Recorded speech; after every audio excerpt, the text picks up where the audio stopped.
Plus 2 D class बेटा, हमने आपका लेसन नंबर 3 शुरू करा हुआ है मार्क्सवाद। उसके हमने सिद्धांत शुरू किए हुए हैं बेटे, उसके हमने सिद्धांत कर चुके हैं। आज नेक्स्ट उसका जो प्रिंसिपल है वो है कि राज्य समाप्त हो जाएगा। देखिए, मार्क्स का मानना है कि जो राज्य है वो अमीरों के हाथ में गरीबों का शोषण करने वाली एक संस्था है। वो राज्य को एक ऐसी मशीन मानता है जो एक वर्ग को दूसरे वर्ग को समाप्त करने के लिए प्रयोग किया जाता है। मतलब वो राज्य मानता है कि अमीरों के हाथ में एक ऐसा शस्त्र है जिससे वो गरीबों को ख़त्म कर सकते हैं।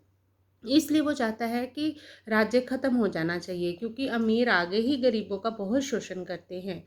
वो राज्य को बुरी संस्था मानता है और वो ये चाहता है कि जब पूंजीपतियों का नाश हो जाएगा तो राज्य की भी कोई ज़रूरत नहीं रहेगी, राज्य भी समाप्त हो जाएगा। बेटा, मैंने इससे पहले जो सिद्धांत कराया था वो पूंजीवाद का आत्मनाश, उसमें मैंने आपको समझाया था कि पूंजीपतियों का नाश कैसे होगा।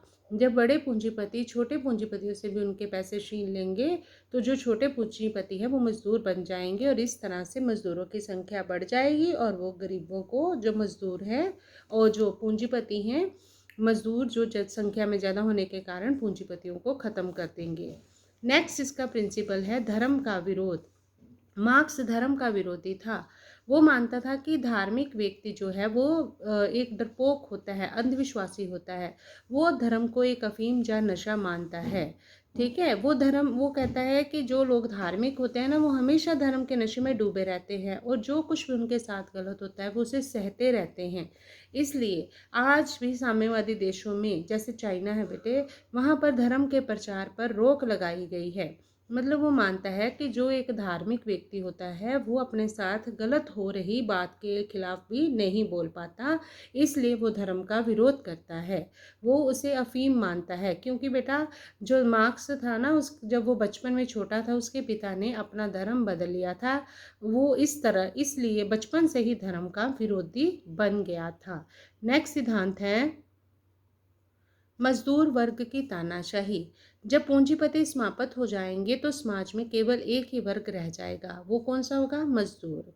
ठीक है, तब मजदूर वर्ग की तानाशाही स्थापित हो जाएगी। नेचुरल है बेटा, जब एक ही वर्ग है सारा कुछ उसी का माना जाएगा, वही उत्पादन के साधनों पर उसी का अधिकार होगा, तो मतलब राजनीतिक शक्ति भी फिर मजदूरों के हाथ में ही आ जाएगी।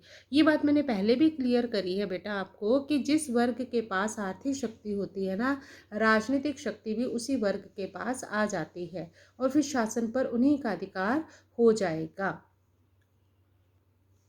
अब है निष्कर्ष, कंक्लूड करना है हमने इस क्वेश्चन को। देखो, हमने मार्क्स के कितने सिद्धांत कर लिए हैं? 7 प्रिंसिपल्स कर लिए हैं। 3 हमने आज करे हैं, 4 हमने पहले कर लिए थे।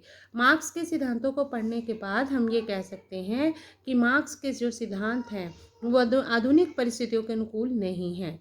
इसलिए बहुत कम देशों में ही इन्हें मान्यता मिली है, क्योंकि आजकल की जो परिस्थितियां हैं, राज्य समाप्त हो जाएगा या धर्म का विरोध करना, ये सारी बातें जो है वो आज के समय में ठीक साबित नहीं होती। इसलिए जो मार्क्स के सिद्धांत आधुनिक परिस्थितियों के अनुकूल नहीं होने के कारण बहुत कम देशों ने इन्हें मान्यता दी है और साम्यवादी देशों में ही इसके सिद्धांतों को मान्यता दी गई है। एक बात है बेटा, मार्क्स ने बहुत सारी भविष्यवाणियां की थी, वो भविष्यवाणियां ठीक थी, लेकिन जो समय रहते हुए पूंजीपतियों ने अपने आप को इम्प्रूव कर लिया, जिसकी वजह से मार्क्स की सारी जो भविष्यवाणियां थी वो गलत साबित हुई और मार्क्सवाद जो है एक खोखली धारणा बनकर रह गया है। मार्क्सवाद कार्ल मार्क्स के विचारों को ही कहा जाता है। ओके बेटा।